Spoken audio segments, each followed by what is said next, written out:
प्यारे बच्चों नमस्कार। एक बार फिर से आप सभी का आपके अपने YouTube चैनल डिजायर पॉइंट में बहुत बहुत स्वागत है। बच्चों आप सभी जानते हैं कि हम लोग क्लास 12th एनसीईआरटी का चैप्टर नंबर 5 पढ़ रहे हैं, यानी हम लोग सांतत्यता को पढ़ रहे हैं। चैप्टर नंबर 5 में हम लोग स्पेशली एक्सरसाइज 5.1 को डिस्कस कर रहे हैं। इस एक्सरसाइज को हम लोगों ने 1 बाय 1 करके पहले इंट्रोडक्शन को पढ़ा, उसके बाद थोड़ा थोड़ा करके हर लेक्चर वाइज हम लोग कुछ कुछ क्वेश्चन करते जा रहे हैं। अब आज बारी है बच्चों उसी एक्सरसाइज 5.1 के क्वेश्चन नंबर 24 यानी 24 और उसके आगे के क्वेश्चन को सॉल्व करने का। तो आइए सेशन को स्टार्ट करते हुए क्वेश्चन नंबर 24 और उसके आगे क्वेश्चन को डिस्कस किया जाए। तो ये रहा बच्चों आपके सामने क्वेश्चन नंबर 24 जो कि सामने लिखा हुआ है। इसने कहा है कि निर्धारित कीजिए कि फलन एफ एक्स बराबर X square into sine 1 by X यदि X is not equals to 0 and when x is equals to 0 then fx is equals to x। यानी कि बच्चों यहां कंडीशन क्या है कि यहां पे हमें एक फलन fx दिया गया है और इस fx फलन की हमें दो परिभाषा दी गई है। दो परिभाषा कौन सी दी गई है जरा गौर से देखिएगा बच्चों। एक परिभाषा हमें दी गई है यानी जब x का मान शून्य हो, x का मान जब शून्य है तब फलन की परिभाषा दी गई है बच्चों fx बराबर x। fx बराबर x नहीं, fx बराबर 0। जबकि जब x का मान शून्य नहीं है यानी x का मान जब शून्य से छोटा है या x का मान जब शून्य से बड़ा है तब दोनों ही केस में यानी इस केस में भी बच्चों फलन की परिभाषा हमें क्या दी गई है fx बराबर X square into sine 1 by x. जबकि जब x की वैल्यू 0 से बड़ी है तब भी फलन की परिभाषा क्या दी गई है, तब भी दी गई है बच्चों fx बराबर sine square into sine 1 by x. ठीक है, यानी फलन की दो परिभाषाएं दी गई हैं। अब हमसे कहा क्या है, हमसे कहा है कि निर्धारित कीजिए कि ये फलन यानी फलन fx क्या है, एक संतत फलन है। क्या है, एक संतत फलन है। ठीक है, तो जरा गौर से देखो बच्चों, चीजों को समझो। कंडीशन क्या है कि जब x 0 से छोटा है तो हमारे पास ये फलन आया है। ये फलन क्या है बच्चों, ये फलन दो फलनों का गुणा है। ये फलन दो फलनों का गुणा है यानी एक फलन आ गया एक्स स्क्वायर और दूसरा फलन आ गया बच्चों साइन 1 बाई एक्स। अब आप जानते हो बच्चों कि ये फलन एक्स स्क्वायर ये क्या है, एक बीजगणितीय फलन है यानी कि ये एक द्विघात फलन है। ये द्विघात फलन हर जगह संतत होता है यानी प्रत्येक वास्तविक संख्या पर संतत होता है और उसके साथ ही साथ साइन फलन भी क्या होता है, पूरी वास्तविक संख्या पर संतत होता है। तो इसका मतलब क्या हुआ कि जब ये दोनों फलन हर जगह संतत होते हैं यानी प्रत्येक वास्तविक संख्या पर संतत होते हैं, इसका मतलब इन दोनों का गुणनफल भी क्या होगा, एक संतत फलन होगा। ठीक, यानी कि 0 के पहले यानी 0 के लेफ्ट में यानी 0 से x जब छोटा होगा तब क्या है ये फलन, ये संतत होगा। उसी तरह बच्चों सेम कंडीशन यहां भी दी गई है। इस फलन में भी हमें दो फलन दिया गया है, एक एक्स स्क्वायर यानी कि द्विघात फलन और दूसरा फलन क्या है, साइन 1 बाई एक्स है। आप जानते हो बच्चों कि एक्स स्क्वायर फलन प्रत्येक वास्तविक संख्या पर संतत होता है और साइन 1 बाई एक्स यानी साइन फलन भी क्या होता है, प्रत्येक वास्तविक संख्या पर संतत होता है। इसका मतलब कि इनका गुणनफल भी क्या होगा, हर जगह संतत होगा। इसका मतलब हम ये कह सकते हैं कि जब x का मान 0 से छोटा होगा, जब x का मान 0 से छोटा होगा तब भी ये फलन क्या है, संतत है। जब x का मान 0 से बड़ा होगा तब भी ये फलन क्या है, संतत है। अब समस्या कहां पे है, आपको मैं बार बार बताते चलते आ रहा हूं कि जहां पे फलन की परिभाषा बदले, जहां पे यानी जिस बिंदु पे फलन की परिभाषा बदले, अगर वह फलन कहीं असंतत होगा तो वही हो सकता है, अदरवाइज और कहीं असंतत होने के चांसेस नहीं होते हैं बच्चों। यानी ये कंफर्म हो चुका है कि अब हमें करना क्या है, हमें अब x बराबर 0 पे इस फलन के सांतत्यता की जांच करनी है। क्या करनी है, x बराबर 0 पे इस फलन के सांतत्यता की जांच करनी है। अब बच्चों इस फलन की सांतत्यता की जांच करने के लिए हम क्या निकालेंगे, इसका लेफ्ट हैंड लिमिट निकालेंगे यानी बायां पक्ष की सीमा निकालेंगे और उसके साथ ही साथ दाहिना पक्ष का सीमा निकालेंगे और उसके साथ ही साथ x बराबर 0 पे फलन का मान निकालेंगे। तो आते हैं बच्चे, सबसे पहले हम लोग क्या करते हैं, इस फलन की बायां पक्ष की सीमा निकालते हैं। तो बायां पक्ष की सीमा कैसे निकालेंगे, limit x tending to 0 negative fx। जबकि दाहिने पक्ष की सीमा के लिए बच्चों आप जानते हो क्या लिखेंगे, limit x tending to 0 positive fx। ठीक है। अब यहां पे बायां पक्ष की सीमा के लिए और दाहिने पक्ष की सीमा के लिए दोनों ही कंडीशन में फलन की परिभाषा सेम होगी बच्चों। फलन की परिभाषा सेम होगी क्योंकि वहां पे लिखा गया है कि जब फलन x से छोटा है तब भी फलन की परिभाषा वही है, और जब x क्या है, सॉरी, जब x 0 से छोटा है तब भी फलन की परिभाषा वही है, जब x 0 से बड़ा है तब भी फलन की परिभाषा वही है। तो ये क्या हो गया, लिमिट f0 प्लस h। ठीक है। अगला स्टेप क्या होगा बच्चों, आपको मालूम है बायां पक्ष की सीमा निकालना और दाहिना पक्ष की सीमा निकालना बच्चों आपको आता है, आपको दिक्कत नहीं होगी आई थिंक। उसी तरह यहाँ पे दाहिने पक्ष की सीमा के लिए मैंने क्या कर लिया, limit h tending to 0 f, ये क्या हो गया, h हो गया। फलन सेम है, फलन तो सेम ही होगा, आपको मालूम ही है क्योंकि मैं पहले ही बता चुका हूं वहां पे कि 0 के लेफ्ट में और 0 के राइट में दोनों जगह फलन की परिभाषा सेम है। यानी ये क्या हो गया बच्चों, ये x में, यानी कि फलन आपको क्या लेना है, फलन दोनों ही केस में ये लेना है। तो ये लेना है, इसका मतलब एक्स स्क्वायर, यानी x की जगह मैं माइनस एच रखूंगा तो माइनस एच का स्क्वायर इंटू साइन, ये क्या हो गया 1 बाई माइनस एच। ठीक है। वही राइट हैंड लिमिट के लिए यानी दाहिना पक्ष की सीमा के लिए बच्चों हम क्या रखेंगे, लिमिट h टेंडिंग टू 0, ये क्या हो गया, फटाफट बताइए क्या हुआ, ये हो गया इतना साइन 1 बाई एच। बात समझ आ गई, बात समझ आई, क्लियर बच्चों। अब आते हैं, इसको आप सिंप्लीफाई करोगे बच्चों तो क्या हो गया, लिमिट h टेंडिंग टू 0, ये क्या आ गया, ये आया बच्चों आपका माइनस एच, यानी कि ये माइनस और ये sine minus h, sine minus h बच्चों माइनस साइन एक्स होता है। आप जानते हो बच्चों, आपको मालूम है कि साइन माइनस थीटा बराबर क्या होता है, माइनस साइन थीटा होता है। ठीक है। और आपके साथ ही साथ वहां पे क्या लिखा है, माइनस एच स्क्वायर, यानी हो गया ये एच स्क्वायर हो गया, ये हो जाएगा साइन 1 बाई एच, तो प्लस माइनस माइनस हो जाएगा, क्या हो जाएगा बच्चों, ये minus H square into sine 1 by H. बात समझ आई, क्लियर हुआ। अब क्या यहां लिखूंगा बच्चों, यहां लिखा जाएगा लिमिट h टेंडिंग टू 0, ये हो गया h स्क्वायर और ये हो गया बच्चों साइन 1 बाई एच। बात समझ आ गई। अब क्या करें, टेंडिंग वैल्यू रखें, क्या करें बच्चों, टेंडिंग वैल्यू। ध्यान रखिएगा टेंडिंग वैल्यू में आपको दिक्कत नहीं होगी। अब कुछ बच्चे ये सोचेंगे, कुछ बच्चे ये सोच रहे होंगे कि अरे भैया अब क्या होगा, अब तो मामला गड़बड़ा जाएगा। क्या मामला गड़बड़ाएगा, मामला ये गड़बड़ाएगा कि जब ये टेंडिंग वैल्यू रखा जाएगा तो ये क्या आ जाएगा, ये 0 का स्क्वायर, जबकि यहाँ पे क्या आ जाएगा, साइन 1 बाई 0 आ जाएगा, तो मामला गड़बड़ हो जाएगा। लेकिन बच्चों मामला गड़बड़ नहीं होगा, आप ये मत सोचना कि 1 बाई 0 इनफाइनाइट, 1 बाई 0 बराबर इनफाइनाइट, आप ऐसा मत सोच लेना बच्चों, क्योंकि ये जो h यहां पे होता है ये क्या है, h यहां पे क्लोजेस्ट टू 0, यानी 0 नहीं होता, 0 के करीब एक वैल्यू होती है बच्चों। अब ये साइन फलन यहां पे जो भी आप रखे हैं, आप एक काम कर लीजिए, h टेंडिंग टू 0, ठीक है, बिल्कुल सही, ठीक है। अब ये तो 0 आ गया और यहां पे क्या होगा, साइन 1 बाई 0 बच्चों, ये साइन 1 बाई 0 अनंत नहीं है, ये जो h टेंडिंग टू 0 होता है इसका मतलब होता है कि h एक छोटी सी ऐसी क्वांटिटी है जो 0 के करीब है। क्या है, 0 के करीब है, ये 0 नहीं होता है, ये 0 के करीब है। यानी कि फाइनली इस साइन फलन का मान, इस साइन फलन का मान बच्चों, आप साइन फलन में कोण की जगह यानी x की जगह चाहे जो रख लो, इसका मान क्या आता है, -1 से लेकर के 1 तक आता है, -1 से लेकर के 1 तक आता है। तो ये 0 और गुणे इसमें का जो भी मान, यानी कि यहां पे मान -1 से लेकर 1 तक कुछ भी आएगा उसको आप 0 से गुणा करोगे तो ये शून्य आ जाएगा, यानी इसके बायां पक्ष की सीमा कितनी आ गई, शून्य आ गई।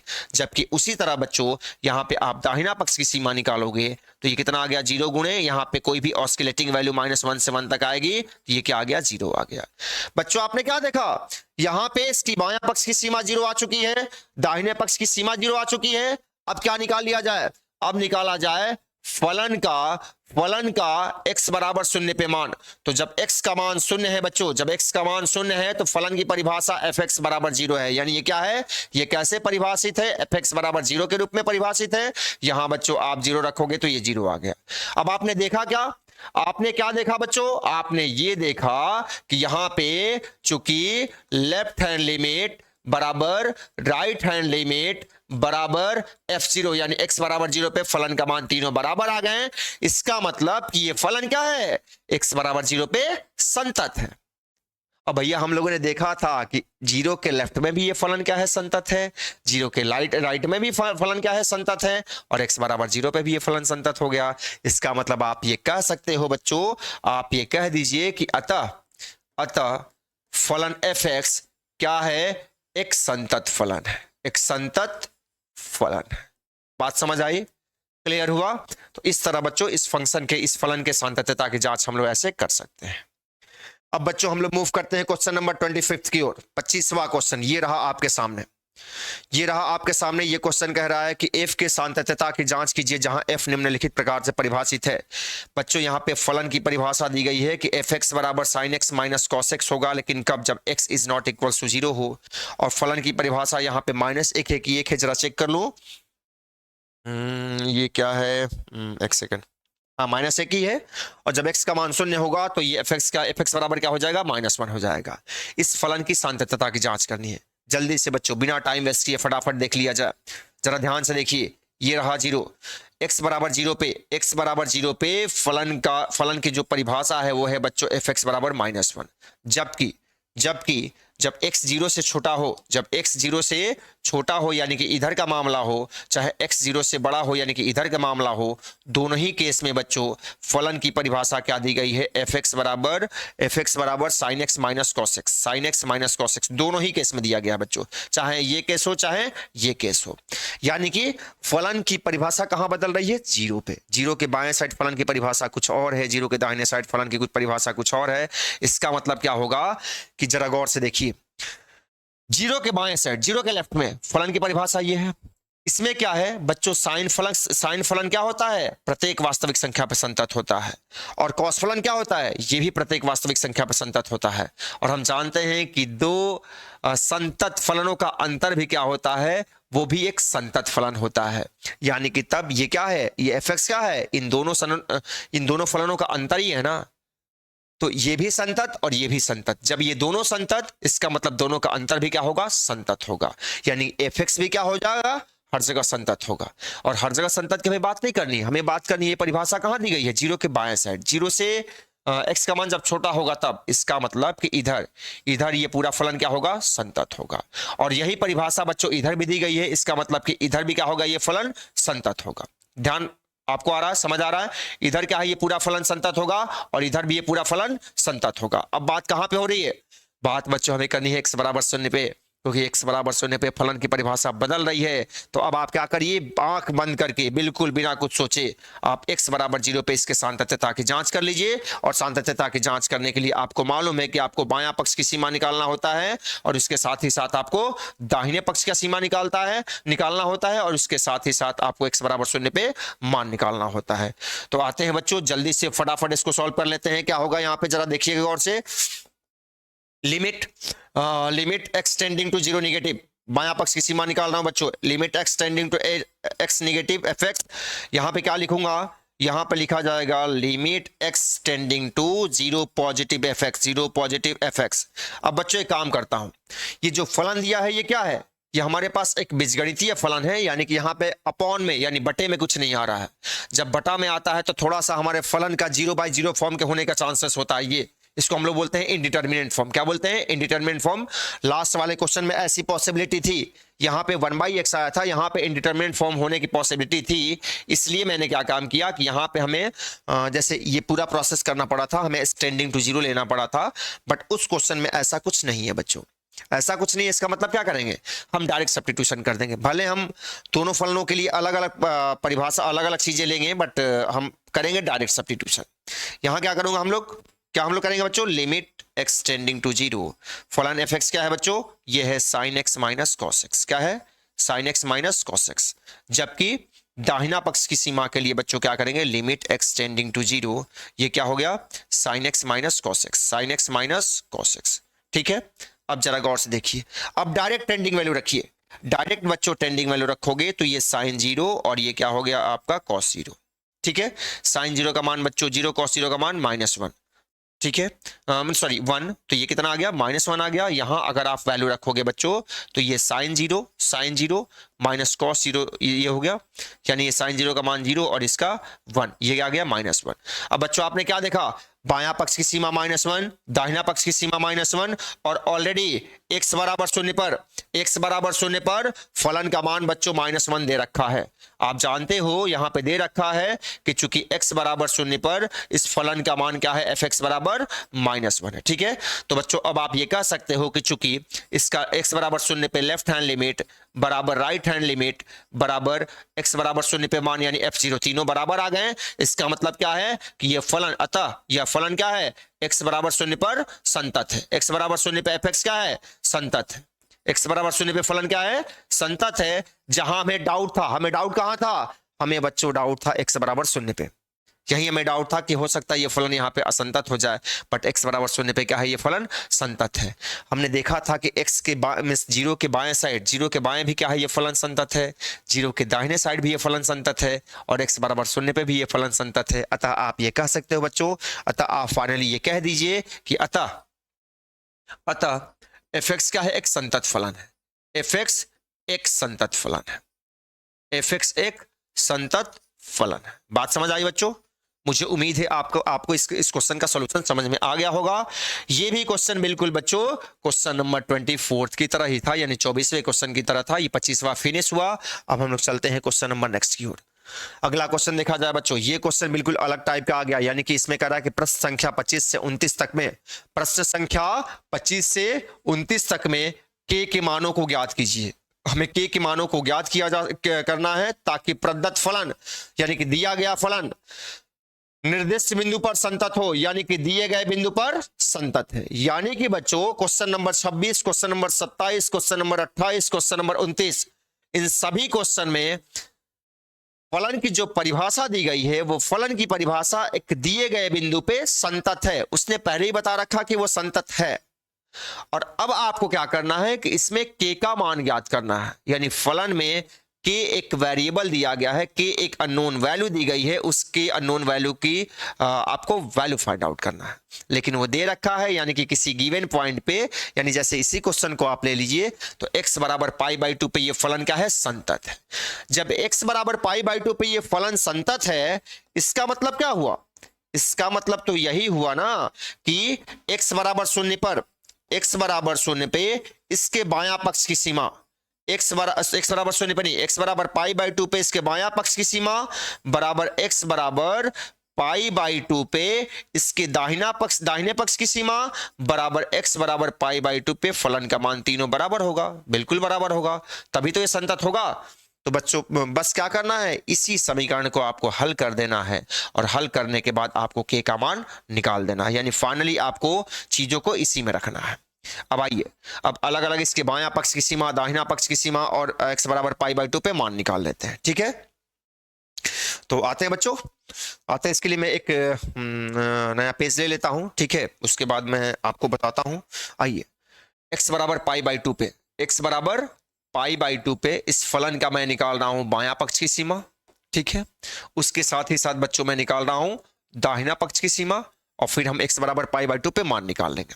क्या होगा जरा गौर से देखना, फटाफट जल्दी से इसको फिनिश किया जाए। उसके बाद हमें पढ़ना है क्या, हमें पढ़ना है अवकलनीयता बच्चों, x tending to π/2 negative, π/2 negative, ठीक है। इधर क्या लिखेंगे बच्चों, इधर हम लिखेंगे limit x tending to π/2 positive fx, ठीक है, यहां fx भी होगा। अब अगला स्टेप क्या होगा बच्चों, अगला स्टेप होगा limit s tending to 0 f π/2 minus h, ठीक है। उसके बाद इसमें अगला स्टेप क्या होगा बच्चों, ये होगा limit s tending to 0 f π/2 plus h। बात समझ आ गई? अब क्या करें बच्चों, अब क्या किया जाए, अब यहां पे हमें फलन लेना होगा, ठीक है। तो आप फलन को देख सकते हो बच्चों कि जब x का मान π/2 ना हो, यानी x का मान π/2 ना हो, इसका मतलब ये हुआ कि x का मान, इसका मतलब ये π/2 के लेफ्ट में, π/2 के लेफ्ट में यानी इधर फलन की परिभाषा वही है और x बराबर π/2 के राइट में फलन की परिभाषा यही है। यानी कि बच्चों दोनों ही केस में हमें फलन की परिभाषा ये क्या दे रखा है, ये दे रखा है।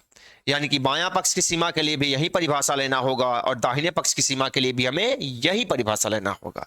लेकिन x बराबर π/2 पे फलन का मान बच्चों 3 दिया गया, ध्यान देना। यानी हमें क्या लेना है बच्चों, बायां पक्ष की सीमा के लिए और दाहिना पक्ष की सीमा के लिए, दोनों के लिए हमें फलन लेना है k cos x π-2x, k cos x π-2x। क्या लेना होगा, k cos x। फलन क्या है, फलन दिया गया है k cos x -2x, यही फलन की परिभाषा बायां पक्ष और दाहिना पक्ष दोनों के लिए लिया गया है।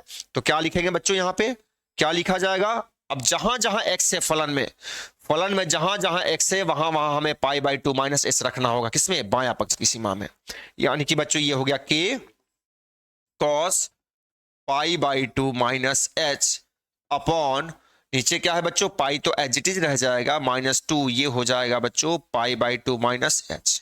ठीक, जबकि दाहिना पक्ष की सीमा में हमें क्या रखना होगा बच्चों, हमें रखना होगा लिमिट h टेंडिंग टू 0, ये रखना होगा बच्चों हमें π/2 प्लस h, x की जगह क्या रखोगे, π/2 प्लस h, यानी cos π/2 प्लस h रखना होगा। नीचे बच्चों आप रखोगे π-2 इंटू π/2 प्लस h रखना होगा। बात समझ आई। अब इसको सिंप्लीफाई किया जाए बच्चों, इसको हम लोग सिंप्लीफाई कर लेते हैं, ठीक है। आइए जरा गौर से देखिए, अब क्या होगा, अब होगा क्या भैया, अब वही होगा जो होना चाहिए। क्या होना चाहिए, ये होना चाहिए लिमिट h टेंडिंग टू 0। गौर से देखिए कि cos 90 minus theta, cos 90 minus theta बच्चों ये sin थीटा होता है। आप जानते हो ट्रिगोमेट्री से जान बचने वाला नहीं है, त्रिकोणमिति आपको आना चाहिए बच्चों। 2 से गुणा करोगे कितना हो गया, ये -π, और ये हो गया प्लस का 2h, ठीक है। अब जरा गौर से इधर देखो, इधर क्या होगा बच्चों, आप जानते हो, आपको मालूम है, क्या मालूम है भैया, मालूम ये है कि ये के तो के cos 90 plus theta, cos 90 plus theta बच्चों होता है sin थीटा। क्या होता है, sin थीटा। ये हो गया पाई, ये हो गया माइनस का पाई, और ये हो गया माइनस का 2h, ठीक है। बात समझ आ रही है। अब जरा गौर से देखो बच्चों क्या होगा, पाई से पाई कैंसिल आउट हो गया, ये आ गया आपका लिमिट h टेंडिंग टू 0, ये k sin h upon 2h, ठीक। इधर क्या आया जरा गौर से देखना बच्चों, इधर आ गया लिमिट h टेंडिंग टू 0, ये माइनस है तो एक काम कर लेते हैं, यहां पे आ गया माइनस का k sin h upon 2h, 2h नहीं -2h, तो माइनस से माइनस कैंसिल आउट हो जाएगा यहां पे। अब जरा गौर से देखना बच्चों, अब क्या है यहां पे, ये k/2 क्या है, कांस्टेंट है, k/2 क्या है, अचर है, इसको बाहर आप ले लो, बाहर ले लिया आपने, तो ये लिमिट h टेंडिंग टू 0, ये कितना आ गया, sin h/h आ गया, sin h/h आ गया। यहां भी क्या हुआ बच्चों, यहां भी हमने k/2 कांस्टेंट इसको बाहर ले लिया, तो ये क्या हमारे पास आ गया, limit h tending to 0 sin h/h, sin h/h। अब बच्चों आपको एक फॉर्मूला याद होगा, यही याद है तो आप याद कर लीजिए। देखिए फॉर्मूला क्या होता है, एक फॉर्मूला होता है बच्चों, आपने क्लास 11th में पढ़ा होगा, ये फॉर्मूला होता है कि limit x tending to 0, x tending to 0 sin x upon x is equals to 1 होता है। तो बच्चों उस तरह क्या हुआ, यहां पे मान क्या आया, k/2 तो यही रह गया, और इतने का मान कितना आ गया, इतने का मान आ गया बच्चों 1, यानी ये फाइनली आ गया k/2 आ गया। जबकि आप यहां भी देख सकते हो, ये तो k/2 और इतने का मान कितना आ गया बच्चों, उस फॉर्मूले से 1 आ गया, यानी कि बच्चों ये भी क्या आ गया, k/2, यानी कि बायां पक्ष की सीमा भी k/2, दाहिना पक्ष की सीमा भी k/2, दोनों बराबर आ गए, दोनों बराबर आ गए।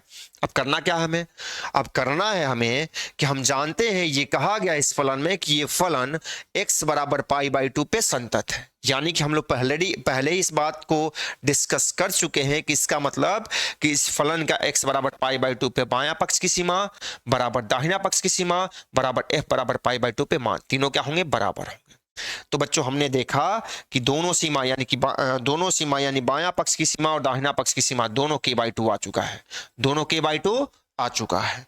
तो क्या करेंगे, यहाँ पे क्या करेंगे जरा गौर से देखिए, यहां पे क्या लिखा जाएगा, यहां पे यानी इस चीज को फिर आप आगे लेके चलेंगे, इस बात को जो आपने ये लिखा है इसको आगे आपको लिखना होगा, आपको ये लिखना होगा, क्या लिखना होगा, मैं यहां लिख दे रहा हूं, ध्यान से देखिएगा।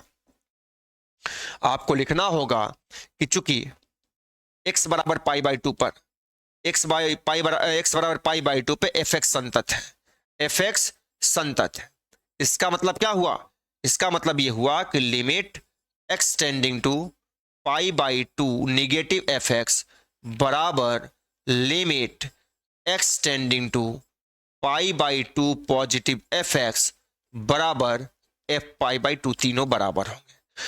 तो बच्चों तीनों जब बराबर होंगे तो आपने क्या देखा, बायां पक्ष की सीमा k/2 आ गया, दाहिने पक्ष का सीमा भी k/2 आ गया, और f बराबर π/2 पे एफ बराबर पाई बाई 2 पे जब एक्स बराबर पाई बाई 2 पे एक्स का मान जब पाई बाई 2 है तो फलन का मान क्या है 3 है, यानी कि आप ये कह सकते हो इसका मान क्या है 3 है। ठीक है, ये क्या है 3 है।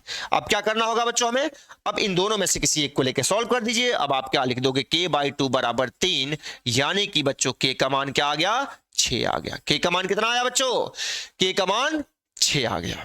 बात समझ आ गई, क्लियर हुआ। तो ऐसे बच्चों इस क्वेश्चन को हम लोग सॉल्व करेंगे। वैसे आगे भी और क्वेश्चन इसमें आएंगे, इसी टाइप के क्वेश्चन आएंगे, तो इस क्वेश्चन को आप, मुझे उम्मीद है कि आपको समझ में आ गया होगा। एक बार आप गौर से देख लीजिए।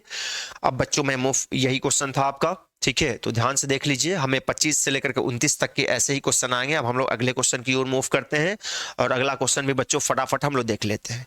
ये देखिए ये क्या आ गया, ये वही क्वेश्चन, सेम क्वेश्चन है बच्चों। क्वेश्चन कह रहा है कि वही, इसमें भी आपको k का मान ही निकालना है। ये x बराबर 2 है बच्चों, x बराबर 2 है, ये मिसप्रिंट हुआ है। ये कहा है कि फलन क्या है, x बराबर 2 पे संतत है, x बराबर 2 पे संतत है। इसका मतलब ये क्लियर है कि इसका बायां पक्ष की सीमा, इसका दाहिना पक्ष की सीमा और इसका x बराबर 2 पे मान तीनों क्या होंगे, आपस में बराबर होंगे। तो फटाफट बिना टाइम वेस्ट किए हम क्या करते हैं, x बराबर 2 पे इस फलन के हम लोग बायां पक्ष की सीमा निकाल लेते हैं, लेफ्ट हैंड लिमिट निकाल लेते हैं, उसके साथ ही साथ हम लोग राइट हैंड लिमिट निकाल लेते हैं और फिर x बराबर 2 पे हम लोग क्या करेंगे, मान निकाल लेंगे।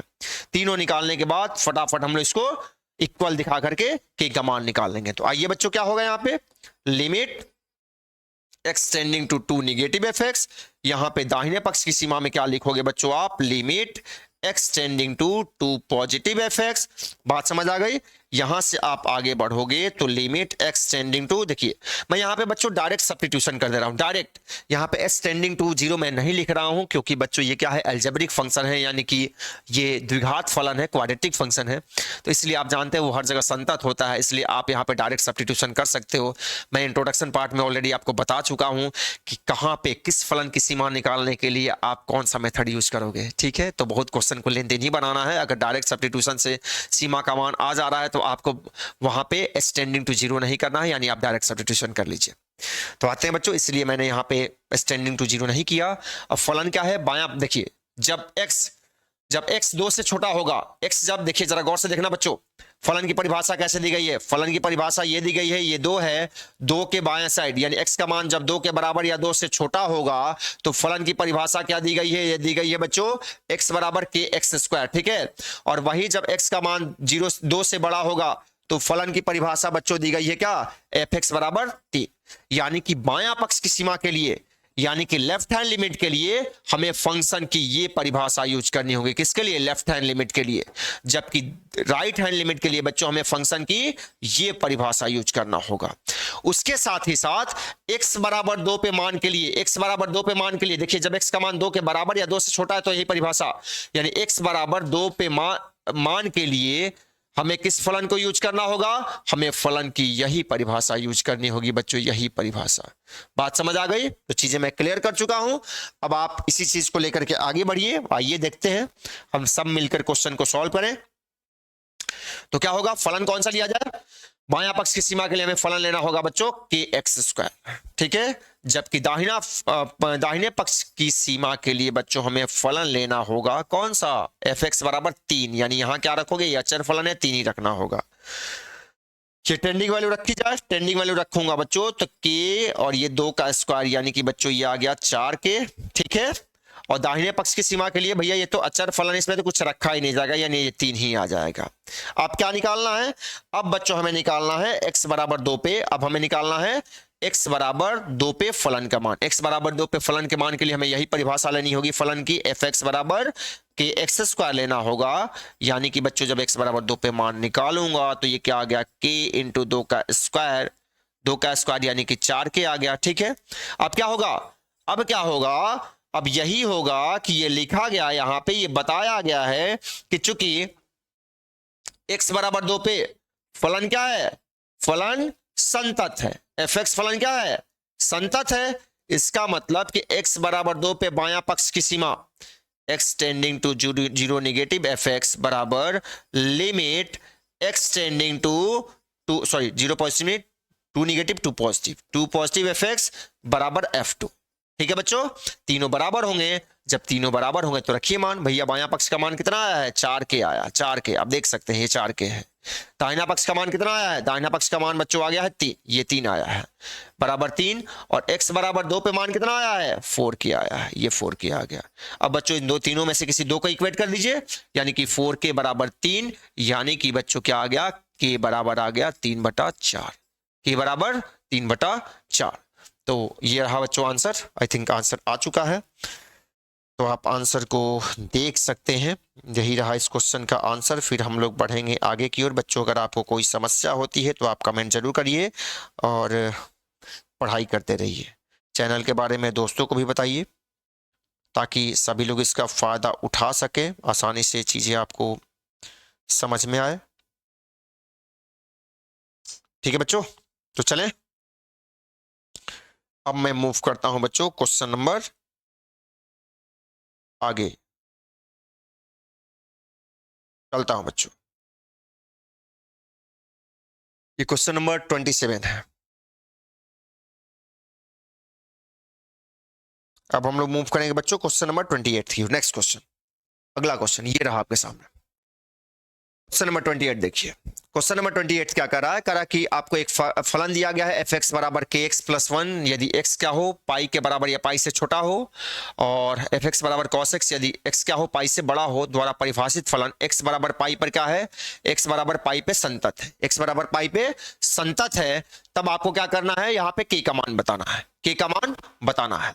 गौर से देखना बच्चों, गौर से देखो, ये क्या है, यहाँ पे एक्स बराबर पाई दिया है। जब x का मान पाई के बराबर या पाई से छोटा है तो फलन की परिभाषा क्या दी गई है, फलन की परिभाषा बच्चों दी गई है एफ एक्स बराबर के एक्स प्लस 1। जब x का मान 0 से बड़ा है तो फलन की परिभाषा दी गई है एफ एक्स बराबर कॉस एक्स, एफ एक्स बराबर कॉस एक्स। यानी कि ये क्लियर है बच्चों कि बायां पक्ष की सीमा निकालने के लिए, बायां पक्ष की सीमा निकालने के लिए यानी कि लेफ्ट हैंड लिमिट के लिए हमें फलन की ये परिभाषा लेनी होगी, जबकि दाहिना पक्ष की सीमा निकालने के लिए हमें फलन की ये परिभाषा लेनी होगी। ठीक है, उसके साथ ही साथ x बराबर पाई पे, उसके साथ ही साथ बच्चों x बराबर पाई पे मान के लिए हमें यही परिभाषा लेनी होगी, क्योंकि जब x पाई के बराबर या उससे छोटा है तब ये फलन की परिभाषा दी गई है। आते हैं बच्चों, करना क्या होगा, हमें x बराबर पाई पे इस फलन के बायां पक्ष की सीमा और उसके साथ ही साथ इस फलन के दाहिने पक्ष की सीमा दोनों हमें निकालना होगा। तो आइए निकाला जाए।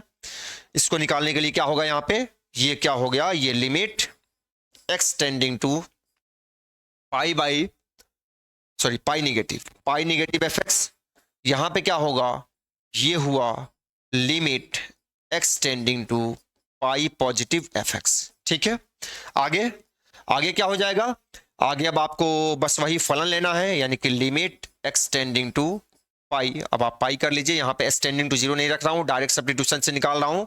तो बायां पक्ष की सीमा के लिए आपको फलन यही लेना होगा, यानी कि kx प्लस 1 लेना होगा, जबकि दाहिने पक्ष की सीमा के लिए मैं ऑलरेडी क्लियर कर चुका हूं कि फलन की परिभाषा बच्चों आपको कौन सी लेनी होगी, फलन की परिभाषा आपको लेनी होगी बच्चों क्या ये लेनी होगी cos x लेना होगा। ठीक है, तो आते हैं, टेंडिंग वैल्यू पुट किया जाए। जब टेंडिंग वैल्यू पुट होगा बच्चों तो ये क्या हो जाएगा, k इंटू पाई प्लस 1, यानी बायां पक्ष की सीमा इतनी आ गई, जबकि दाहिना पक्ष की सीमा अगर निकाला जाए तो ये बच्चों आ गया cos पाई का मान होता है 1। ठीक है, एक नहीं -1, cos पाई की वैल्यू कितनी होती है, -1 होती है। ठीक है बच्चों, cos 180 की वैल्यू देखो बच्चों, cos 0 की वैल्यू कितनी होती है, cos 0 की वैल्यू 1 होती है, और cos 90 की वैल्यू कितनी होती है, cos 0 की वैल्यू 1, cos 90 की वैल्यू 0, और cos पाई की यानी cos 180 की वैल्यू कितनी होती है, -1 होती है। ठीक है, तो अब आप इससे मत कंफ्यूज होना। अब बच्चों ये मत सोच लेना आप कि अरे सर ये तो बायां पक्ष की सीमा इतना आ गया और दाहिना पक्ष की सीमा -1 आ गया, ये तो दोनों बराबर ही नहीं हुए, बराबर नहीं होते फलन संतत कैसे हुआ। बच्चों हमें ये नहीं निकालना है, हमें नहीं निकालना है। हमसे वो पहले कह चुका है कि ये फलन x बराबर पाई पे संतत है। यहाँ पे बायां पक्ष की सीमा क्या आ रहा है, दाहिना पक्ष की सीमा क्या आ रहा है, ये हमारे लिए कोई मैटर नहीं है, वो ऑलरेडी कह चुका है। अब क्या करें, अब x बराबर पाई पे फलन का मान निकाला जाए। तो जब x बराबर बच्चों, अब मैं निकाल रहा हूं यहां पे, अब क्या करूंगा, अब मैं यहां पे x बराबर पाई पे पाई पे फलन का मान निकालूंगा तो x बराबर पे पाई के लिए फलन का मान, फलन कौन सी परिभाषा लेनी होगी, यही लेनी होगी, kx+1। तो यहां से अगर आप बच्चों पाई रखते हो x की जगह तो ये क्या आ जाएगा, k पाई+1, यानी कि ये क्या आ गया, यहां पे x बराबर पाई पे फलन का मान नीचे आ गया।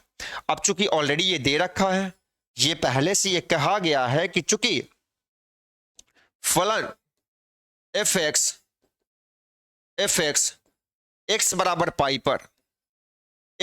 पाई पर संतत है। इसका मतलब क्या हुआ कि x बराबर पाई पे बायां पक्ष की सीमा यानी limit x tending to pi by to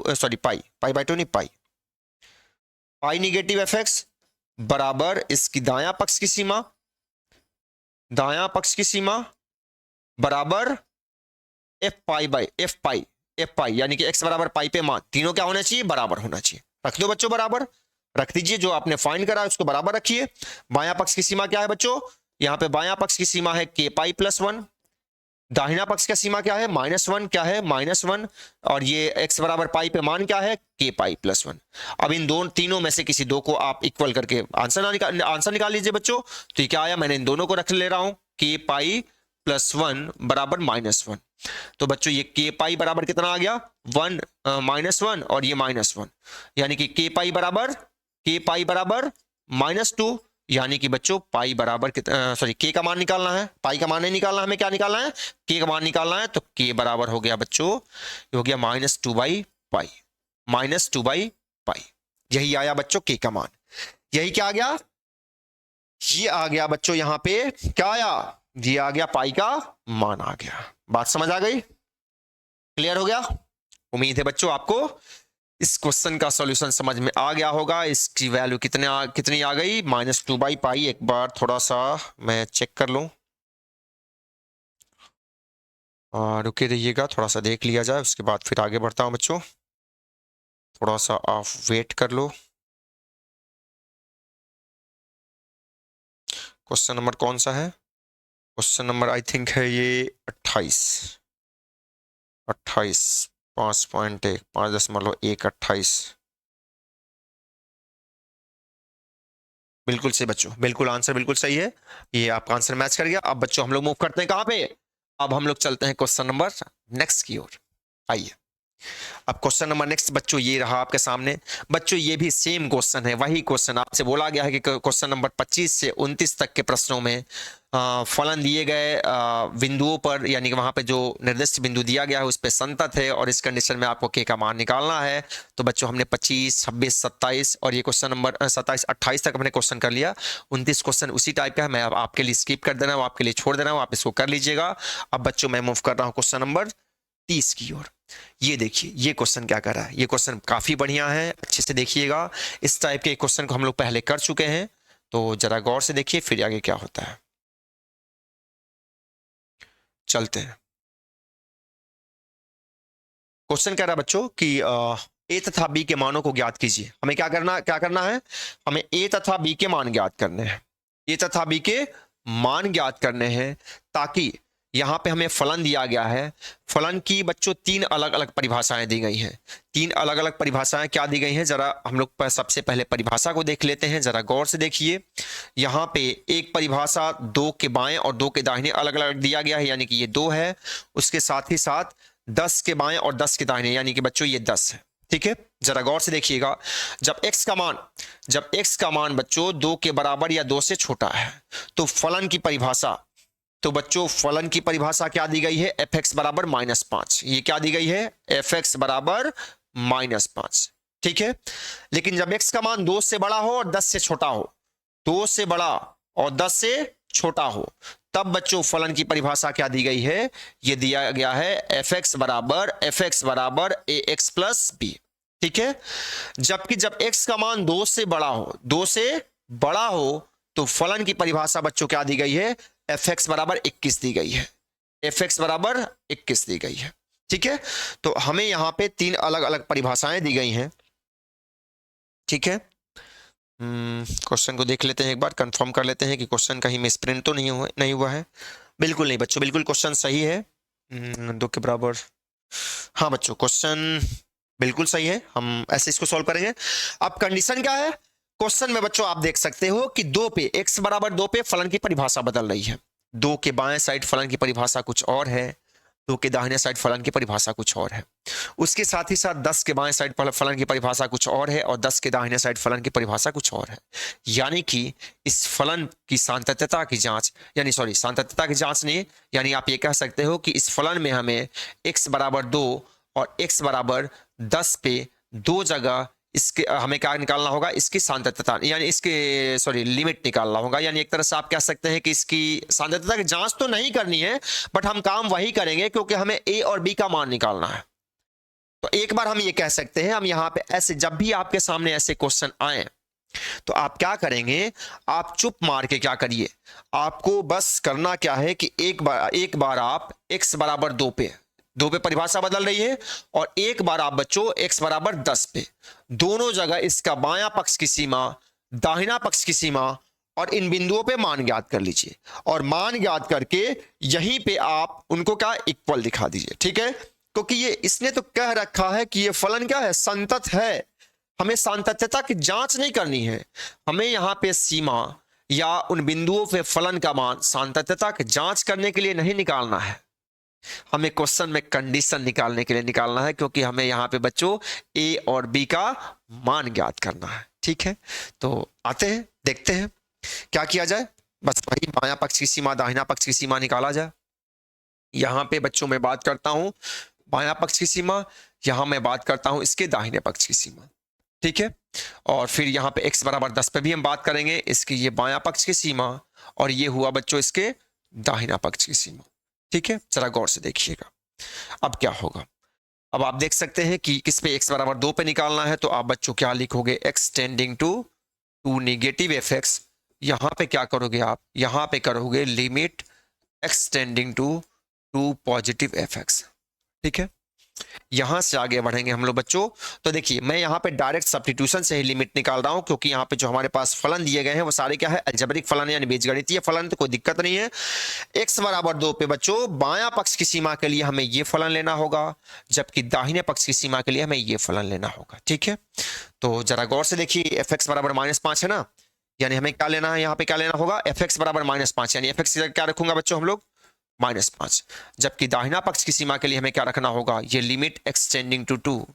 और फलन की परिभाषा क्या है आप देख सकते हैं, ax प्लस बी रखना होगा। क्या रखना होगा, ax प्लस बी। तो अब टेंडिंग वैल्यू रखा जाए बच्चों, यहाँ पे तो ये क्या है, अचर फलन है, टेंडिंग वैल्यू रखने कोई मतलब नहीं, यानी कि -5 ही आएगा। जबकि यहाँ पे टेंडिंग वैल्यू रखूंगा 2x की जगह रखूंगा तो ये आ गया 2a प्लस बी। ठीक है, बात समझ आ गई। अब जरा गौर से देखो बच्चों, अब क्या करना है, अब जरा गौर से देखिएगा। अब क्या किया जाए, x बराबर 2 पे फलन का मान निकाला जाए। तो x बराबर 2 पे फलन की मान निकालने के लिए बच्चों हमें फलन की यही परिभाषा लेनी होगी, क्योंकि x जब 2 के बराबर है तब भी फलन की वैल्यू क्या है, fx बराबर -5। यानी कि अब मैं निकाल लेता हूं यहाँ पे x बराबर 2 पे फलन का मान। इसको मान निकालने के लिए फलन की परिभाषा fx बराबर -5 है। अगर मैं यहाँ पे 2 भी रखता हूं बच्चों तो ये -5 ही आता है। ये बायां पक्ष की सीमा, ये दाहिना पक्ष की सीमा और ये x बराबर 2 पे फलन का मान। ठीक, तो अब आप क्या लिखोगे बच्चों, अब आप यहां लिखोगे, चूंकि आप जानते हो कि ये फलन क्या है, ये फलन एक संतत फलन है। फलन क्या है, एक संतत फलन है। इसका मतलब कि x बराबर 2 पे भी ये फलन क्या होगा, संतत होगा। और जब x बराबर 2 पे संतत ये फलन संतत होगा, यानी कि आप लिखोगे यहाँ पे कि चूंकि x बराबर 2 पे फलन fx क्या है, एक संतत फलन है। क्या है, एक संतत है। इसका मतलब कि x बराबर 2 पे इसके बायां पक्ष की मान, बायां पक्ष की सीमा लेफ्ट हैंड लिमिट बराबर x बराबर 2 पे इसके राइट हैंड लिमिट बराबर x बराबर 2 पे फलन का मान तीनों बराबर होंगे। तो बायां पक्ष की सीमा बच्चों -5, दाहिना पक्ष की सीमा कितना 2a प्लस बी और x बराबर 2 पे मान -5। बच्चों इन दोनों को मैं अगर इक्वेट करूंगा तो हमें एक इक्वेशन मिल गया, 2x प्लस बी बराबर क्या आ गया, -5। इसको आप लिख लो बच्चों समीकरण नंबर 1। क्या लिख लो, समीकरण नंबर 1। अब बात करता हूं बच्चों किसकी, अब बात किया जाएगा x बराबर 10 पे बायां पक्ष की सीमा और दाहिने पक्ष की सीमा का। तो आइए निकाला जाए limit x tending to 10 negative f x. ये क्या आया बच्चों, इसको हम लोग निकालेंगे limit x tending to 10 positive f x. ठीक है, बात समझ आ रही है। अब क्या किया जाए, यहाँ से मैं डायरेक्ट सब्स्टिट्यूशन ही लगाऊंगा, मीन्स इसमें डायरेक्ट वैल्यू पुट करके सीमा निकाला जाएगा। तो अब जरा गौर से देखो बच्चों, x बराबर 10 पे, x बराबर 10 पे अगर बायां पक्ष की हमें सीमा निकालनी होगी तो 10 से पहले यानी 10 से छोटा जब x का मान होगा वो परिभाषा लेना होगा, यानी हमें ये परिभाषा लेनी होगी, ठीक है। जबकि दाहिना पक्ष की सीमा के लिए हमें फलन की ये परिभाषा लेनी होगी, ठीक ना। तो आइए बायां पक्ष की सीमा के लिए हम क्या परिभाषा लेंगे यहाँ पे, ax प्लस बी, क्या ax प्लस बी। जबकि दाहिना पक्ष की सीमा के लिए बच्चों हमें परिभाषा कौन सी लेनी होगी, परिभाषा हमें लेना होगा fx बराबर 21, fx बराबर 21। जरा गौर से देख लीजिए, जब x का मान 10 से बड़ा है तो फलन की परिभाषा fx बराबर 21 है, ठीक है। 10 से बड़ा ही नहीं, 10 के बराबर भी, 10 से बड़ा ही नहीं 10 के बराबर, यानी x का मान जब 10 के बराबर या 10 से बड़ा है तो फलन की परिभाषा fx बराबर 21 है। इसका मतलब कि हमें ये परिभाषा बच्चों लेफ्ट हैंड लिमिट के लिए भी लेना होगा और इसके साथ ही साथ x बराबर 10 पे मान निकालने के लिए भी लेना होगा, ठीक है। तो आपको समझ आ रहा होगा आई थिंक। तो पहले ये निकाल लिया जाए, अब टेंडिंग वैल्यू रखूंगा बच्चों, तो ये क्या आ जाएगा, ये x है यानी कि ये 10a प्लस बी आ गया। जबकि यहां पे तो टेंडिंग वैल्यू रखोगे तब भी इसकी वैल्यू 21 ही आएगी। अब क्या करें, अब x बराबर 10 पे, अब x बराबर 10 पे मान निकाल लिया जाए। तो x बराबर 10 पे फलन की परिभाषा क्या है बच्चों, fx बराबर 21 ही है, fx बराबर 21 ही है, यानी अगर आप यहाँ पे 10 रखते भी हो तब भी इसका मान 21 आ गया, ठीक। अब आपने क्या देखा कि बायां पक्ष की सीमा ये आ गया, यानी कि ये क्या है, लेफ्ट हैंड लिमिट है। जबकि ये क्या आया बच्चों, ये है आपका राइट हैंड लिमिट, ठीक है। और x बराबर 10 पे ये मान है। अब फिर वही बात लिखेंगे, वही बात हम लोग लिखेंगे कि चूंकि x बराबर 10 पे ये फलन क्या है, संतत है। fx क्या है बच्चों, संतत है। इसका मतलब कि x बराबर 10 पे इसका बायां पक्ष की सीमा बराबर x बराबर 10 पे इसकी दायां पक्ष की सीमा बराबर x बराबर 10 पे मान तीनों बराबर होने चाहिए। तीनों जब बराबर होने चाहिए बच्चों तो बायां पक्ष की सीमा क्या है, 10a प्लस बी, क्या है 10a प्लस बी। जबकि दाहिना पक्ष की सीमा क्या है बच्चों, 21 है और x बराबर 10 पे मान भी 21 है, यानी कि बच्चों आपको एक नया समीकरण यहां से मिल गया। इन दोनों को इक्वेट करके आप एक नया समीकरण ले लोगे। समीकरण क्या आया, 10a प्लस बी बराबर 21, यानी बच्चों ये आपको समीकरण नंबर 2 मिल गया।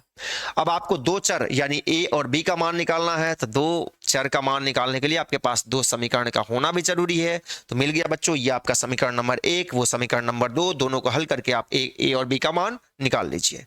तो आते हैं बच्चों, हम लोग चलते हैं नेक्स्ट पेज पे चलते हैं, देखते हैं। अब चूंकि हमारे पास क्या है, चूंकि हमारे पास 2a plus B, 2a plus B बराबर क्या है, 2a प्लस बी बराबर -5 है। 2a प्लस बी बराबर -5, ये समीकरण नंबर 1। जबकि हमारे पास समीकरण नंबर 2 क्या कह रहा है, 10a प्लस बी बराबर 21, 10a प्लस बी बराबर 21 है। अब क्या करें, यहां से बच्चों b को मैं a के रूप में बदल ले रहा हूं, तो ये क्या हो जाएगा, -5 -2 है, ठीक है। इसको आप समीकरण नंबर 3 ले लो। अब ये क्या है समीकरण, अब ये क्या है, यानी कि b बराबर -5 -2a का मान, ये समीकरण नंबर 2 है ना। समीकरण 2 में रखने पर, समीकरण 2 में रखने पर तो रखिए बच्चों, क्या होगा 10a, देखिए अब यहां पे b का मान अगर मैं रखूंगा, इसको रखूंगा तो ये क्या हो जाएगा, -5 -2a बराबर 21 आ गया। ये कितना आ गया, 10a -2a कितना आ गया, 8a, 8a -5 बराबर 21। तो बच्चों ये आ गया 8a बराबर 21 प्लस 5 यानी 26। 8a बराबर बच्चों क्या आ गया, ये 26 आ गया, यानी a का मान 26/8, यानी a का मान बच्चों आ गया 13/2 4, हाँ 13/4। a का मान आ गया बच्चों 13/4। एक बार चेक कर लेने दीजिए आंसर, एक बार मुझे आंसर बच्चों चेक कर लेने दो, जरा देख लो क्या है। ये क्वेश्चन नंबर कौन सा था, क्वेश्चन नंबर आई थिंक था ये हमारा 30वां number, question number 30। Question number 30 में क्या आ रहा आंसर, नहीं कहीं गड़बड़ हो रहा है बच्चों, कहीं गड़बड़ हो रहा है। यहाँ पे 13/4 नहीं आ रहा है, कहीं ना कहीं माइनर मिस्टेक है। एक बार हमें चेक कर ले दीजिए ये कहाँ गड़बड़ी हो रही है। 21, जरा फंक्शन सही है क्या, फंक्शन तो सही ही है, 21 ही है, ठीक है। तो ये क्या आएगा यहाँ पे, जब x का मान 10 के बराबर या 10 से बड़ा है तो बिल्कुल सही, 10a प्लस बी बराबर 2a प्लस बी, यही है ना, 2a प्लस बी, यानी कि हमें दाहिना पक्ष की सीमा बायां पक्ष की सीमा क्या आ गया, बायां पक्ष की सीमा सही आया है, वो क्या आया है हमारा 10a+b, बिल्कुल सही। दाहिना पक्ष की सीमा 21 आया है और फलन का मान कितना आया है 10a+b ही आया है, बिल्कुल सही, नहीं 21 आया है, ठीक। तो 10a+b बराबर 21, ये बात सही है। यहाँ पे दाहिने पक्ष की सीमा में क्या है, यहाँ पे ये -5 आया, बिल्कुल सही, यानी कि इसके नहीं -5 है कि 5 है, ये एक सेकेंड बच्चों, थोड़ा सा गड़बड़ी है। गड़बड़ी क्या है कि -5 नहीं, ये 5 है, एक सेकेंड, यस, ये बच्चों ये -5 नहीं, ये 5 है, थोड़ा सा मिस प्रिंट हुआ, मुझसे दिक्कत हुई बच्चों, ये -5 नहीं है, इट्स नॉट -5, ये 5 है, इसको 5 कर लीजिए, इसी से गड़बड़ी हो गई, ये 5 है बच्चों। अब 5 है तो अब शायद आंसर सही आ जाए, अब मैं देख ले रहा हूँ जरा, ठीक है। यहाँ पे ये -5 नहीं बच्चों, ये गलत हुआ है, ये 5 है, ठीक ना। तो जहाँ जहाँ हम लोगों ने रखा है यहाँ पे फलन का मान, वो थोड़ा सा ये 5 नहीं है, ये सही कर दे रहा हूँ इसको। देखिए यहाँ पे 5 है, जब 5 है तो ये भी 5 हो जाएगा, ठीक है, और ये भी 5 हो जाएगा, ये भी 5 आया, ठीक है। जहाँ जहाँ ये गड़बड़ी हुई है मैं इसको सही कर लिया, सही कर लिया, तो ये भी 5 ही होगा, ठीक है। तो ये 2a बराबर 5 आ गया, ये गड़बड़ हुआ बच्चों हमसे। अब शायद आंसर सही आ जाए, चेक कर लेता हूँ एक बार, ठीक है। आइए देख लेते हैं हम लोग, जो भी मिस्टेक हुआ है उसको सही कर लिया जाए। यहाँ पे भी मैं सही कर दूँ इसको, ये -5 नहीं है, ये 5 है बच्चों, ठीक है। बाकी मैं इधर का सही कर दे रहा हूँ, ठीक है। इसको अभी हम लोग सही कर लें, क्योंकि वो थोड़ा सा मिस्टेक हो गया था, वो मिस्टेक क्या, वो प्रिंटिंग मिस्टेक था, उसी के अकॉर्डिंग मैं आगे सॉल्व करते चला गया, तो थोड़ी सी उसी से दिक्कत हुई, खैर कोई बात नहीं, अभी सही मैं कर देता हूँ। यहाँ से क्या आ गया, यहाँ से बच्चों आ गया b = 5 - 2a, ठीक है, इस समीकरण नंबर 3। अब b बराबर 5 - 2a, समीकरण समीकरण 2 में रखने पर, 2 में रखने पर, रखिए 2 में, जब आप 2 में रखोगे बच्चों तो ये 10a, b की वैल्यू रखी जाएगी 5 - 2a बराबर 21, ठीक है। अब 10 - 2a कितना 8a, और ये 21 में से 5 जाएगा बच्चों, ये 16 आ गया। अब a बराबर कितना आ गया 16/8, यानी कि बच्चों a बराबर क्या आ गया 2 आ गया, a बराबर 2।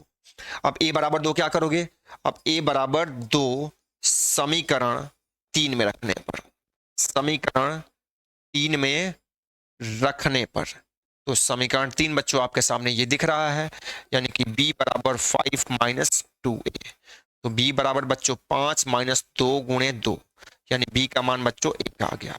यानी फाइनली इस क्वेश्चन का आंसर हमारे सामने है, यानी कि अब a बराबर क्या आया बच्चों, a बराबर आ गया 2, जबकि b बराबर 1, यही रहा इस क्वेश्चन का एप्रोप्रिएट आंसर। इस क्वेश्चन का बच्चों सही आंसर यही रहा। इस क्वेश्चन को का आंसर जरा एक बार मैं मैच करा लूं, क्या बिल्कुल सही है, हाँ बिल्कुल सही है बच्चों, बिल्कुल सही। इस क्वेश्चन का यानी क्वेश्चन नंबर 30 का आंसर हम लोगों ने ला दिया है। अब बच्चों हम लोग मूव करते हैं, अब चलेंगे हम लोग क्वेश्चन नंबर 31 की ओर, क्वेश्चन नंबर 31 की ओर। क्वेश्चन नंबर 31 बच्चों ये रहा आपके सामने।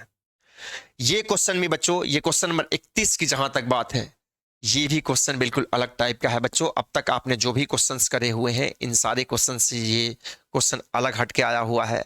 अब क्वेश्चन है क्या, क्वेश्चन का मीनिंग क्या है, यानी अर्थ क्या है, इसको आइए हम लोग पहले देख लेते हैं। पहले क्वेश्चन को प्रॉपर वे में पढ़ लेंगे, क्वेश्चन को समझ लेंगे, फिर जाके हम लोग क्वेश्चन को सॉल्व करेंगे। तो ये क्वेश्चन कह रहा है कि दर्शाइए कि f(x) बराबर cos x स्क्वायर, f(x) बराबर cos x स्क्वायर द्वारा परिभाषित फलन एक संतत फलन है, एक संतत फलन है। अब बच्चों इस क्वेश्चन को सॉल्व करने के लिए आप जरा एक कॉन्सेप्ट को समझिए। कॉन्सेप्ट क्या है, चूंकि हम जानते हैं कि दो संतत फलनों का संयोजन, दो संतत फलनों का संयोजन, यानी जब अगर आप दो कंटिन्यूअस फंक्शन यानी संतत फलनों को कंपोज करके एक फलन बनाएंगे, ठीक है, दो संतत फलनों का संयोजन यानी संयोजित फलन एक संतत फलन होता है, एक संतत फलन होता है, एक संतत फलन होता है। बच्चों ये इसका एक रूल है, मैंने इंट्रोडक्शन पार्ट में आपको बताया था। ये इसका एक रूल है, इस रूल को आप याद कर लीजिएगा, काफ़ी इंपॉर्टेंट रूल है। आपने चैप्टर नंबर फर्स्ट में आपने कंपोजिट फंक्शन पढ़ा होगा, संयोजित फलन पढ़े होंगे, आपने फॉग पढ़ा होगा, आपने गॉफ पढ़ा होगा ना, वो क्या है, संयोजित फलन है। तो बच्चों सांतत्यता का एक नियम होता है कि अगर हमारे पास दो संतत फलन दे दिए जाएं तो उन दोनों संतत फलनों का संयोजन यानी कि उनका कंपोजिशन क्या होता है, एक संतत फलन होता है। ठीक है, तो आइए इस क्वेश्चन को सॉल्व किया जाए, देखा जाए कैसे सॉल्व करेंगे।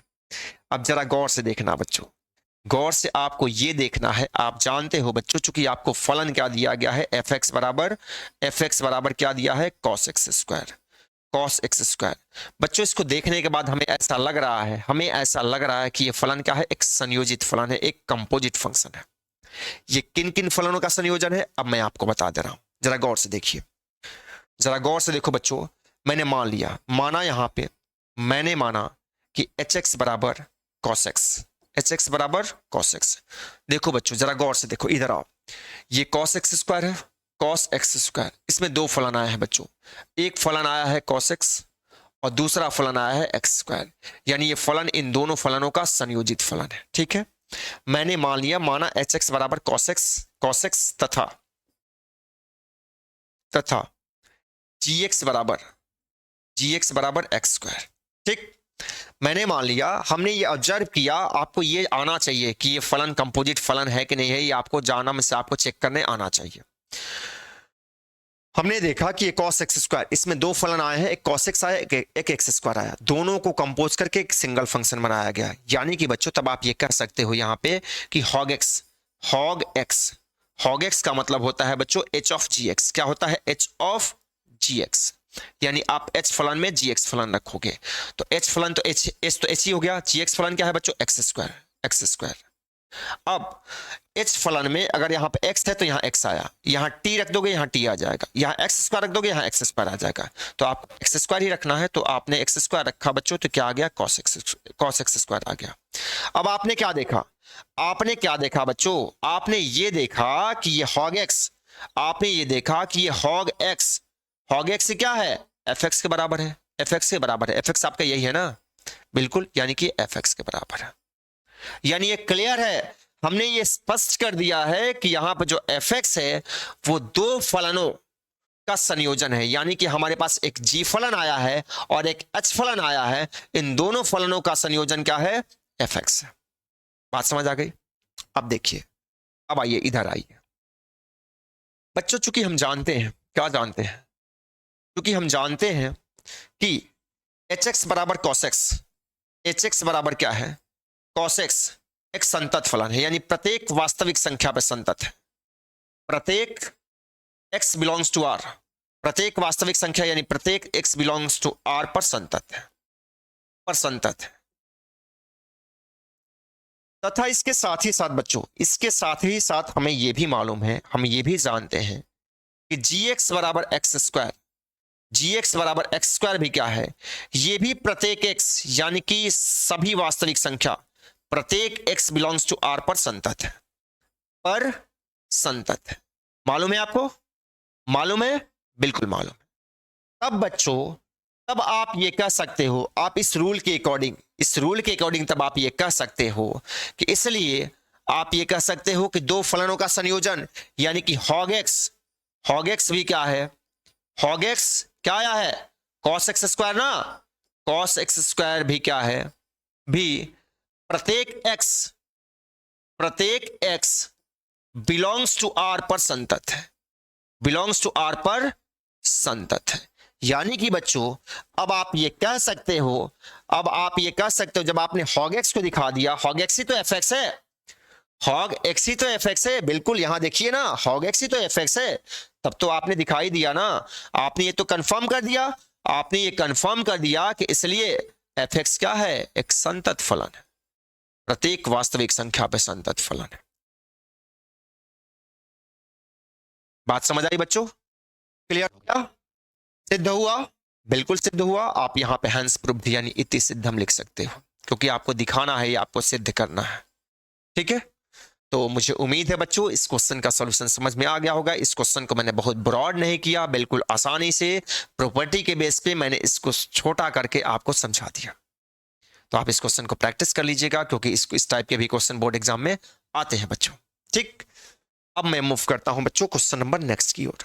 अगला क्वेश्चन, बिल्कुल बच्चों ये भी क्वेश्चन उसी टाइप का है, ये भी क्वेश्चन उसी कॉन्सेप्ट पे आधारित है।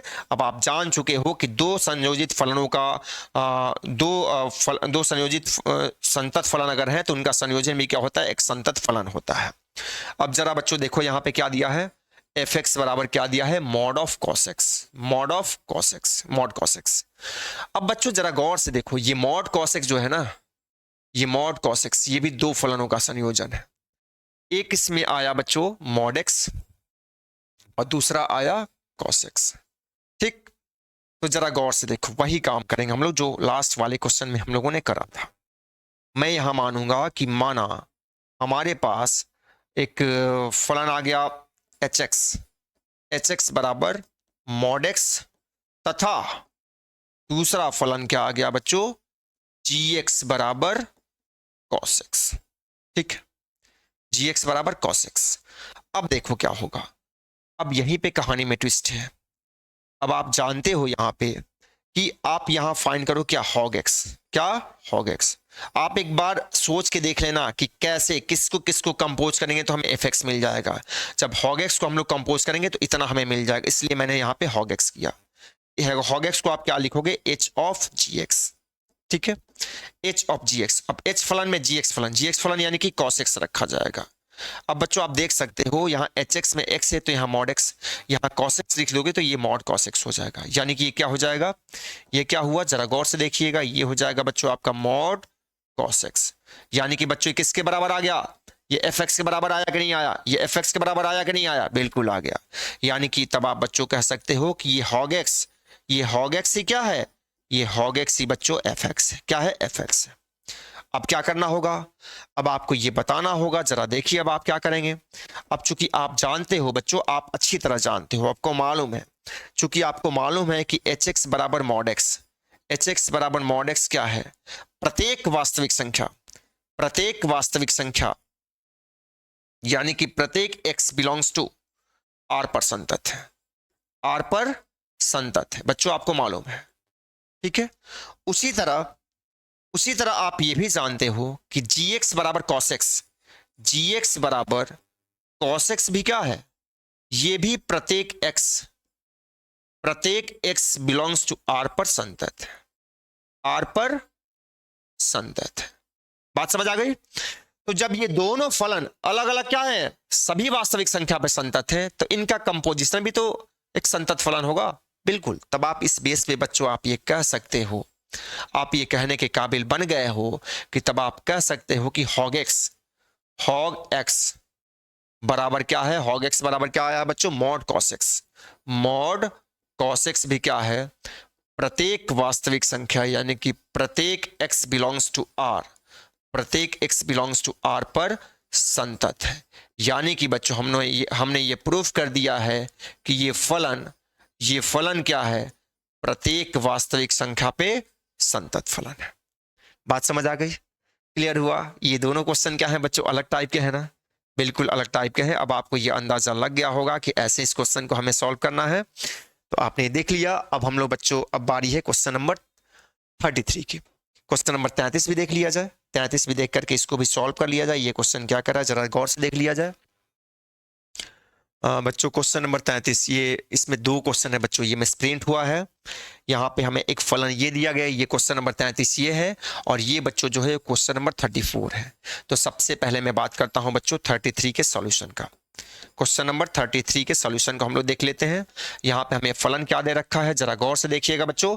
वही क्वेश्चन का है कि जांचिए कि क्या साइन मॉड एक्स एक संतत फलन है, साइन मॉड एक्स एक संतत फलन है। बच्चों मैंने इस फलन को एक नया नाम दे दिया, वो नाम क्या दिया हमने मान लिया कि ये एफ एक्स बराबर क्या है, साइन मॉड एक्स है, साइन मॉड एक्स है। अब आप देख सकते हो बच्चों, अब आपको ये अंदाजा होगा, आपने पिछला दो क्वेश्चन इस टाइप का किया। ये साइन मॉड एक्स बच्चों दो फलनों का संयोजन है, एक इसमें आया है साइन एक्स आया है और एक आया यहाँ पे मॉड एक्स आया है। ठीक, अगर बच्चों आप इसको एच एक्स लेते हो, आप इसको क्या लेते हो एच एक्स, और इसको आप लेते हो जी एक्स, तो ये क्या होगा, दोनों कैसे कंपोज होंगे, ये हो जाएगा हॉग एक्स। क्या हो जाएगा, हॉग एक्स। ठीक है, और हॉग एक्स जब आप फाइंड करोगे तो ये आ जाएगा बच्चों आपका साइन मॉड एक्स। ये कैसे आएगा, ये मैं यहां आपको दिखा रहा हूं। अब जरा गौर से देखिए, यहां से फिर से बच्चों मैंने क्या काम किया, मैंने माना, यहां पे मैंने मान लिया कि एच एक्स क्या है, एच एक्स बराबर साइन एक्स है, तथा तथा जी एक्स बराबर क्या है बच्चों, मॉड एक्स है। अब जरा गौर से देखो, ध्यान से देखना बच्चों, ध्यान से। ये क्या आया, मैं क्या फाइंड करने जा रहा हूं, हॉग एक्स। बच्चों आपको कंपोजिट फंक्शन का नॉलेज होना चाहिए, इसके लिए आप चैप्टर नंबर 1 के वीडियो को जाकर के देखिए। हॉग एक्स यानी कि एच ऑफ जी एक्स, यानी एच फलन में हमें पूरा का पूरा जी एक्स फलन रखना है, तो जी एक्स फलन हमारा क्या है बच्चों, ये मॉड एक्स है। अब जरा देखिए, क्लास के 2 क्वेश्चन में हमने बताया है कि जब यहां पे एक्स आ रहा है तो यहां भी एक्स आ रहा है, यहां पे टी रख दोगे तो यहां टी आ जाएगा, उसी तरह यहां मॉड एक्स रखोगे तो ये मॉड एक्स आएगा। यानी कि बच्चों ये क्या आ गया, ये आ गया साइन मॉड एक्स। अब जरा बताना कि क्या ये एफ एक्स के इक्वल आया, क्या बिल्कुल आ गया, यानी आप इसको क्या लिख सकते हो, एफ एक्स लिख सकते हो। यानी कि बच्चों फाइनली हमें क्या मिला, हमें ये मिल गया, हमने ये देख लिया कि ये हॉग एक्स किसके इक्वल आ गया बच्चों, ये आ गया एफ ऑफ एक्स के इक्वल। क्लियर, यानी कि अब क्लियर हो चुका है कि हमें क्या करना है, हम लोग ये जान चुके हैं कि ये जो हमारा गिवन फंक्शन है वो क्या है, दो फलनों का एक संयोजन है। ठीक, अब आइए, अब चूंकि हम ये भी जानते हैं, हमें ये भी मालूम है बच्चों कि एच एक्स बराबर मॉड एक्स, एच एक्स बराबर मॉड एक्स क्या है, ये प्रत्येक वास्तविक संख्या यानी कि प्रत्येक एक्स बिलोंग्स टू आर पर क्या है, संतत है, पर क्या है, संतत है। ठीक है, और बच्चों आप ये भी जानते हो, ये भी मालूम है आपको कि जी एक्स बराबर साइन एक्स, आपको ये भी मालूम है कि जी एक्स बराबर साइन एक्स ये भी क्या है, ये भी प्रत्येक एक्स बिलोंग्स टू आर पे संतत है, प्रत्येक एक्स यानी प्रत्येक वास्तविक संख्या पे क्या है, संतत है। ठीक, तो जब बच्चों दोनों संतत फलन है तो दोनों का संयोजन भी क्या होगा, एक संतत फलन ही होगा। यानी कि अब आप ये कह सकते हो, अब आप ये कह सकते हैं कि यहां पे हॉग एक्स बराबर क्या, हॉग एक्स बराबर क्या, साइन मॉड एक्स क्या है बच्चों, ये प्रत्येक वास्तविक संख्या पर संतत है।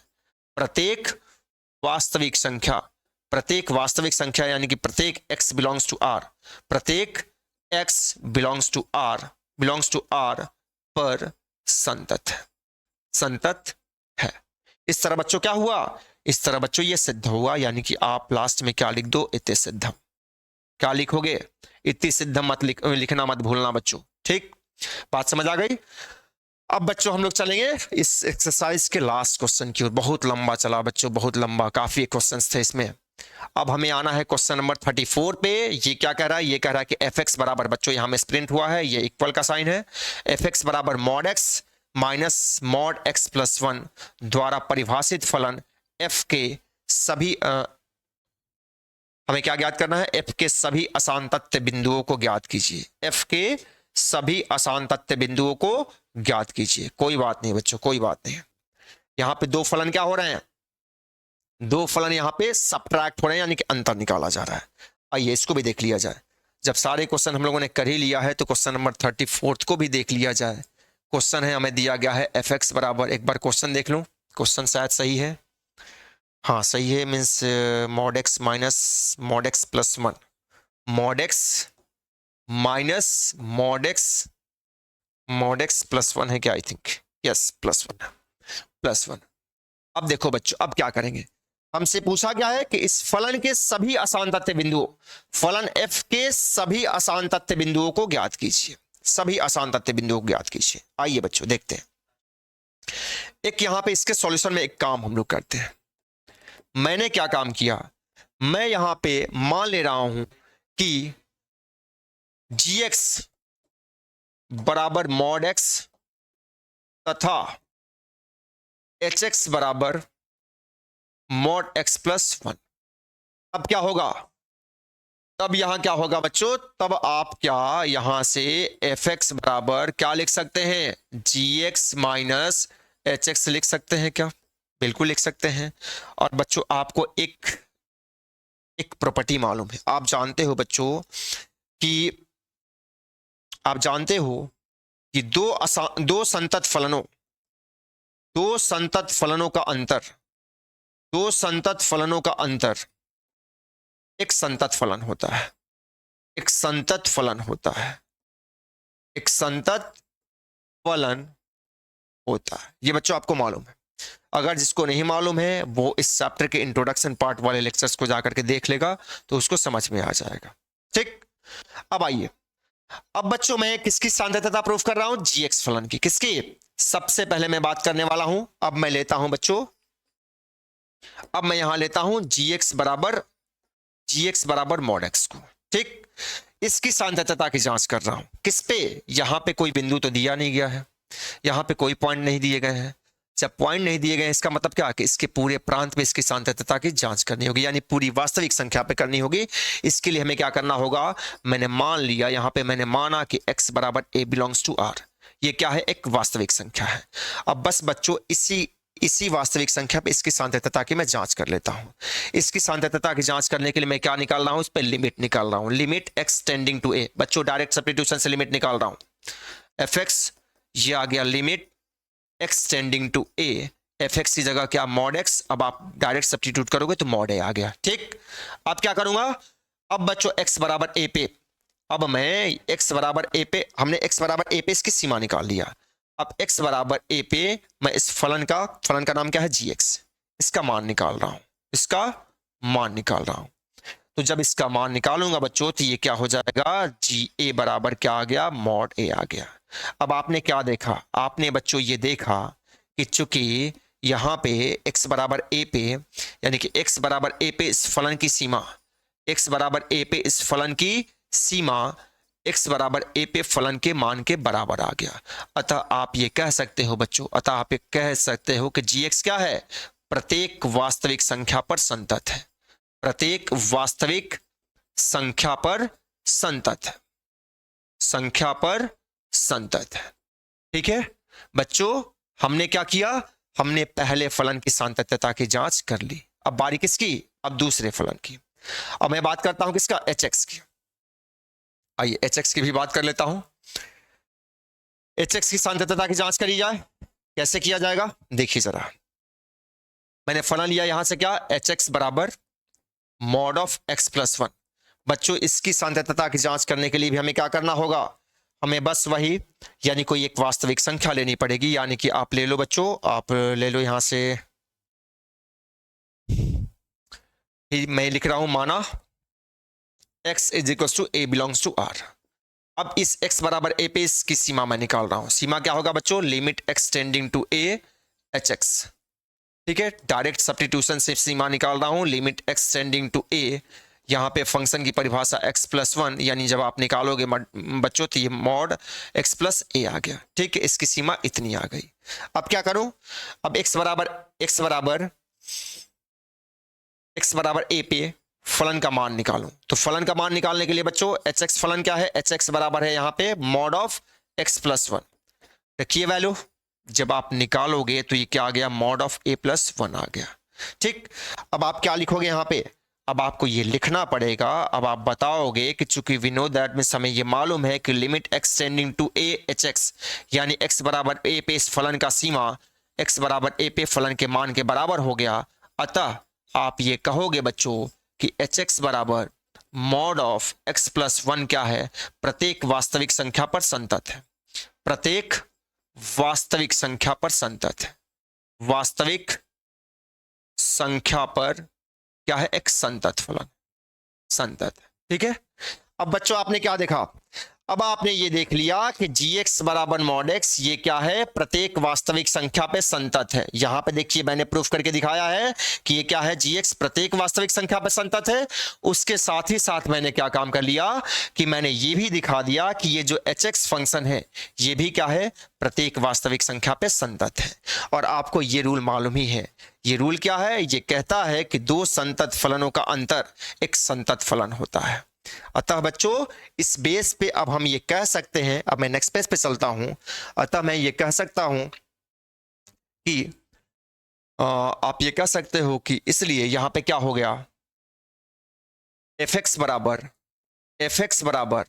Mod x plus, mod x plus है कि माइनस है, मॉड एक्स माइनस है, मॉड एक्स, सॉरी कहाँ गया मैं,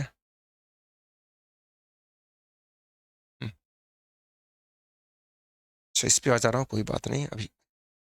ये आ गया हमारा mod x minus mod x plus one, क्या है, प्रत्येक वास्तविक संख्या पर, प्रत्येक वास्तविक संख्या पर, संख्या पर एक संतत फलन है, एक संतत फलन।